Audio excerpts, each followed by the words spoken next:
दोस्तों, क्या आप लोग कभी प्रीलिम्स एग्जाम्स खत्म हो गया है? तो देखो यार, मैंने कुछ आसपास के लोगों से बात किया, यानी स्टूडेंट्स लोग से बात किया, कुछ ऑनलाइन भी पूछा और ज्यादातर जो बच्चे मेरे बिल्डिंग्स में रहते हैं तो उनको मैंने पूछा यार कि क्या आप लोग का प्रीलिम्स एग्जाम खत्म हो गया है। तो मोस्ट ऑफ द जो स्टूडेंट्स थे, लाइक 95% बच्चे ऐसे थे जिनका कहना यह था कि सर हमें तो छुट्टियां भी लग गई है, यानी कि प्रीलिम्स एग्जाम खत्म हो गया, उनकी छुट्टियां भी लग गई है, अब अपने पढ़ाई की शुरुआत वो कर चुके हैं, यानी बोर्ड एग्जाम्स की तैयारी एकदम जोरों से शुरू हुई। तो यार मैं आप लोगों से पूछना चाहता हूं कि क्या वाकई में आप लोगों के भी प्रीलिम्स एग्जाम खत्म हो गए, और अगर खत्म हो गए तो फटाफट से मुझे कमेंट करके बताओ कि आप लोगों का जो प्रीलिम्स एग्जाम हुआ ना दोस्तों, उसके परसेंटेज कितने आए, ये कमेंट करके मुझे बताओ। प्रीलिम्स एग्जाम अगर आपके खत्म हो गए तो फटाफट से कमेंट करके आपके परसेंटेज बताओ। परसेंटेज तो जरूर निकाला होगा या फिर स्कूल वाले ने आपको दिया होगा, तो जरूर से मुझे बताओ। इससे ये मुझे पता चलेगा कि आप लोग का प्रिपरेशन किस लेवल पे हुआ है। देखो, कम आए होंगे कोई बात नहीं, बहुत अच्छे आए होंगे, ज्यादा आए होंगे तो भी कोई बात नहीं, जो भी है ईमानदारी से मुझे बताना, क्योंकि मैं खुद भी देखना चाहता हूं ना कि आप जो है बच्चे लोग जो है वो कैसे पढ़ाई कर रहे हैं। तो चलो ये बात हो गई, लेकिन आज का जो वीडियो मैं क्यों बना रहा हूं, ये वीडियो आप देखोगे, टाइटल अगर आपने देखा होगा तो ये वीडियो ये है कि आपके मन में ये तो होगा कि चलो प्रीलिम्स एग्जाम हो गया, तो एक बोलते ना पहला पड़ाव आपने पार कर लिया, प्रीलिम्स एग्जाम दे दिया, लेकिन असली खेल तो अभी बाकी है ना। ये तो ट्रायल बॉल था आपके लिए, तो चाहे ट्रायल बॉल पे आप आउट हो गए हो या फिर ट्रायल बॉल पे आपने छक्का मार दिया होगा, बहुत लंबा भी छक्का मारा होगा, कोई फर्क नहीं पड़ता, क्योंकि ये मार्क्स एग्जाम में कहीं काउंट नहीं होते। यानी फाइनल एग्जाम जो बोर्ड एग्जाम आपका होने वाला है उसमें कहीं काउंट होने वाला है नहीं। तो यार अब असली खेल शुरू हो रहा है, असली परीक्षा अभी आ रही है मेरी दोस्त। तो टेंशन नहीं लेना है। सबसे पहले कुछ इंपॉर्टेंट बातें हम इसमें डिस्कस करेंगे कि आपका प्रीलिम्स एग्जाम अगर वाकई में खत्म हो गया है तो आपको क्या करना चाहिए, नेक्स्ट स्टेप क्या होना चाहिए, ये सभी बातें आज हम इस वीडियो के अंदर बात करेंगे। तो नमस्कार दोस्तों, मैं हूं राहुल जेसवाल एंड स्वागत है आप सभी का हमारे यूट्यूब चैनल जेआर टॉक्स में। तो दोस्तों, बहुत ज्यादा इंपॉर्टेंट वीडियो होगा, खासकर उन बच्चों के लिए जिनका बोर्ड एग्जाम्स आने वाला है, या फिर उन बच्चों के लिए भी जिनके फाइनल एग्जाम्स आने वाले। तो क्या होने वाला है, सबसे इंपॉर्टेंट चीज देखो, वन बाय वन हम डिस्कस करेंगे। सबसे इंपॉर्टेंट चीज कि अब आपका प्रीलिम्स एग्जाम खत्म हो गया है, तो अब आपको भूलने की हैबिट डालनी पड़ेगी। भूलने की हैबिट क्या, अब आपको भूलना पड़ेगा कि जो हो गया सो हो गया। जैसे कि बहुत सारे ऐसे बच्चे हैं जिन्होंने मुझे कमेंट किया है कि सर प्रीलिम्स हम लोग का इतना अच्छा नहीं गया, मतलब 50-60% या फिर थोड़े कम मार्क्स आए हैं, जितना हमने सोचा था उतना अच्छा मार्क्स नहीं आए।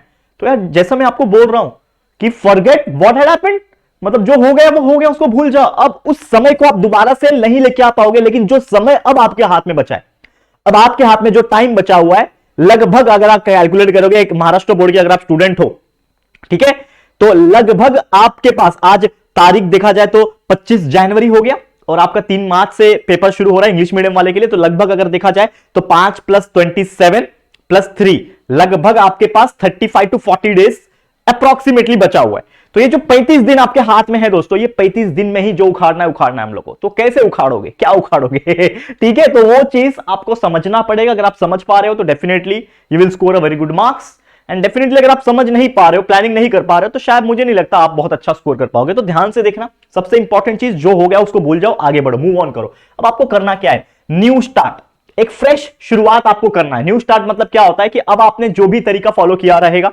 ठीक है, हो सकता है वो अच्छा तरीका हो सकता है बुरा तरीका हो, अब आपको एक नया चीज सोचना पड़ेगा कि यार अब मैं कैसे पढ़ाई करूं कि मेरे मार्क्स और अच्छे इंप्रूव हो, अब मैं कैसे स्ट्रैटेजी लगाऊं कि मेरे मार्क्स और अच्छे इंप्रूव हो। तो सबसे पहले आपको एक नई शुरुआत करनी पड़ेगी।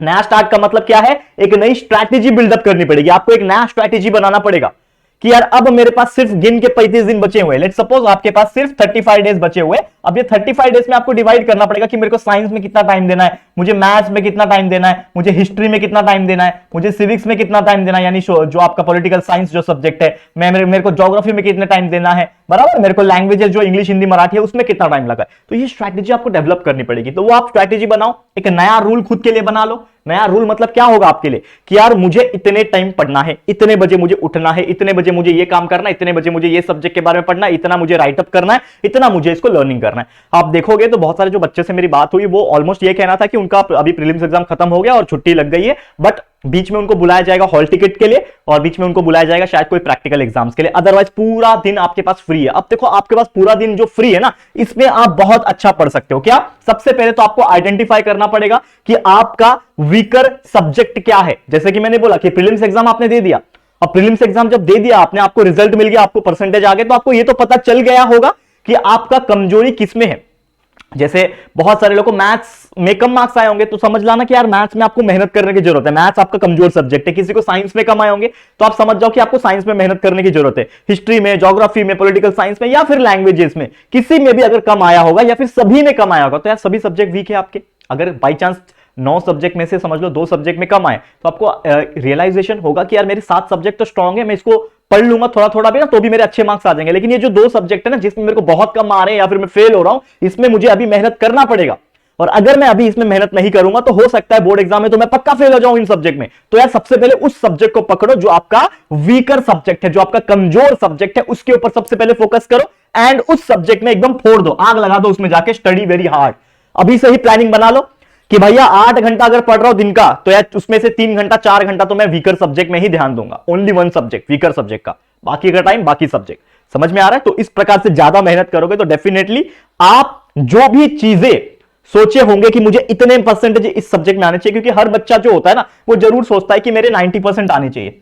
अब आपको 90% लाना है तो मुझे बताओ कि हर एक सब्जेक्ट में आपको एटलीस्ट 90 मार्क्स आने चाहिए आउट ऑफ 100। 90% लाने के लिए एटलीस्ट 90 मार्क्स तो चाहिए ना, सब में 90 90 90 आएगा तब जाके आपके 90% बनेंगे। समझ में आ रहा है मैं क्या बात कर रहा हूं? तो अगर फॉर एग्जांपल कोई सब्जेक्ट आपको बहुत स्ट्रांग है, लेट्स सपोज आपका मैथमेटिक्स बहुत स्ट्रांग है, तो इसमें आपने 98 मार्क्स स्कोर कर लिया, और कोई सब्जेक्ट एक वीक है, जैसे कि समझ लो मान लो कि आपका इंग्लिश वीक है, तो अगर आपने मैथ्स में 98 स्कोर किया और इंग्लिश में सिर्फ आपने 82 भी स्कोर किया है, तो इन दोनों का एवरेज आप देखोगे तो इन दोनों का एवरेज होता है 90, बराबर। तो मतलब अगर किसी सब्जेक्ट में आप बहुत ज्यादा स्ट्रांग है तो उसमें और मेहनत कर लो, और किसी सब्जेक्ट आपका बहुत कमजोर है तो उसमें भी मेहनत करो। हो सकता है कि आपका ओवरऑल एवरेज जब बनाओगे तो आपका 90 आ जाएगा जो आपने स्कोर करने का सोचा होगा। तो डेफिनेटली आप बना सकते हो उस चीज को। लास्ट में एक और चीज बोलना चाहूंगा कि मेक न्यू टाइम टेबल। अब क्या हो गया, पुराना स्ट्रैटेजी थोड़ा सा ठंडा हो गया, अब नए स्ट्रैटेजी बनाने की जरूरत है। अब आपके पास 35 दिन बचा है तो 35 दिन को मैं कैसे डिवाइड करूं, वीक सब्जेक्ट को कितना ज्यादा टाइम दूं, स्ट्रॉन्ग सब्जेक्ट जो ऑलरेडी मेरा बहुत स्ट्रॉन्ग है तो उसमें मैं कितना समय दूं, ये आपको एक नया टाइम टेबल बनाना पड़ेगा। स्टडी के लिए भी जितना समय बचा है स्टडी के लिए भी, और सिर्फ 35 दिन बचा है। जैसे मैंने बोला अब ये 35 दिन में का 35 दिन तो पढ़ोगे नहीं, उसमें रिवाइज भी करोगे। और जैसा मैंने आपको बार बार बोला है कि revision is very important, at least 1 से 2 बार तो रिवीजन होना ही चाहिए। अगर आप कितना भी अच्छा पढ़ लो लेकिन लास्ट में आपने रिवीजन नहीं किया है तो जो भी पढ़ा है आपने वो हो सकता है आप भूल जाओ। तो यार रिवीजन इज वेरी इंपॉर्टेंट। तो एटलीस्ट जो 35 दिन का आप नया जो टाइम टेबल बनाओगे, समझ लो उसमें 25 दिन आपने स्टडी का, हार्ड कोर स्टडी का 25 दिन है, और लास्ट का जो 10 दिन है उसमें रिवीजन। तो अगर आप लास्ट का 10 दिन रिवीजन को दे रहे हो तो हो सकता है आपका 1 या 2 बार तो रिवीजन करके आराम से हर एक सब्जेक्ट का हो जाएगा। तो इस प्रकार से कर सकते हो। और मेरे हिसाब से जैसा मैं आपको बोलता हूं कि यार एक नया स्ट्रेटेजी आएगा तो नया स्टडी का टाइम भी आएगा। तो आप पहले अगर 2 घंटा पढ़ रहे थे तो अब इससे काम तो नहीं चलने वाला, सिर्फ 35 दिन बचा है। अब 35 दिन आपके पास फुल टाइम है, जैसे कि आप स्कूल नहीं जा रहे हो, स्कूल के लिए तो छुट्टी लग गई, स्कूल से तो आपको बोल दिया गया कि आप पढ़ाई करो घर पे बैठ के, जब हम लोग प्रैक्टिकल्स लेना होगा, ओरल लेना होगा तो हम बुलाएंगे। तो ये जो 7 से 8 घंटा है, अगर आप डेली पढ़ रहे हो, 7 से 8 घंटा मैं मिनिमम बोल रहा हूं, आपके पास 24 घंटा है, इसमें से आप आराम से 10 घंटा भी पढ़ सकते हो। मैं ऐसा नहीं बोल रहा हूं कि दिन भर पढ़ते ही रहो, बस लोग पढ़ते ही रहते हैं, ऐसा नहीं है, समझ के पढ़ो। 7 से 8 घंटा is a very good hour. 7 से 8 घंटा पढ़ोगे हर दिन तो डेफिनेटली वो जो आपने माइलस्टोन या फिर अचीवमेंट के लिए जो सोचा होगा ना उसको जरूर से अचीव कर लोगे। और जो 90% या 95% भी आ सकते हैं आपके, लेकिन उसको आपको मेहनत करना पड़ेगा, उसके लिए आपको एकदम डेडिकेशन दिखाना पड़ेगा। जो जज्बा होना चाहिए, जो एंथुसियाज्म होना चाहिए ना, वो आपके अंदर होना चाहिए। और डेफिनेटली अगर वो होगा तो आप आराम से स्कोर कर सकते हो। तो जरूर से ये चीज फॉलो कर लो, अपने दिमाग में अभी से डाल लो, यार इतने दिन बचे हैं, इतने मुझे प्रैक्टिस करने, इतने मुझे सम सॉल्व करने हैं, इतना मुझे स्टडी करना, इतना मुझे हिस्ट्री पढ़ना, इतना मुझे ज्योग्राफी पढ़ना है, इंग्लिश का ग्रामर पढ़ना, लैंग्वेजेस के ऊपर ध्यान देना है, पैसेज पढ़ना। ये सभी चीज माइंड में कैलकुलेट करो और एक स्टडी शेड्यूल आज ही बनाओ। ये वीडियो तुरंत देखने के बाद बनाओ और उसको फॉलो करो लगातार। जितना भी समय बचा है, जितना भी दिन बचा है, लगातार फॉलो करो। डेफिनेटली एक समय आ जाएगा कि आप बोलोगे कि यस मैंने करके दिखा दिया। करेक्ट है, समझ में आ गया दोस्तों? तो बस यही था वीडियो हमारा। उम्मीद करता हूं कि ये चीज आपके लिए हेल्पफुल रहा होगा। तो ठंडी ठंडी का मौसम है तो यार घर में रहने का मजा कुछ और। आप देख सकते हो हुडी वुडी डाल के रखा है मैंने, एकदम जैकेट पहन के, ठंड बहुत ज्यादा है मुंबई में। तो आप लोग को भी एक ही रिक्वेस्ट है, अच्छे से अपना हेल्थ का भी ध्यान रखना, क्योंकि ऐसा नहीं होना चाहिए कि आप तबियत खराब कर लो अपना और इसके चक्कर में पढ़ ना पाओ। हुआ है बहुत लोग के साथ। तो तबियत पे सबसे पहले ध्यान देना और जितना हो सके अच्छे से पढ़ाई करना। चलो इसी के साथ वीडियो समाप्त कर दें। और आपको किस प्रकार के और वीडियो चाहिए मुझे कमेंट करना, मैं वीडियोस बना दूंगा आप लोग के लिए। अच्छे से पढ़ाई करते रहो। All the very best. Video पसंद आया होगा तो लाइक कर देना, शेयर करना अपने दोस्तों के साथ, और पहली बार चैनल पे आए हो चैनल को सब्सक्राइब जरूर से कर देना। ठीक है दोस्तों, तो जल्दी मिलेंगे फिर हमारे एक और न्यू वीडियो में। तब तक के लिए thank you and good bye.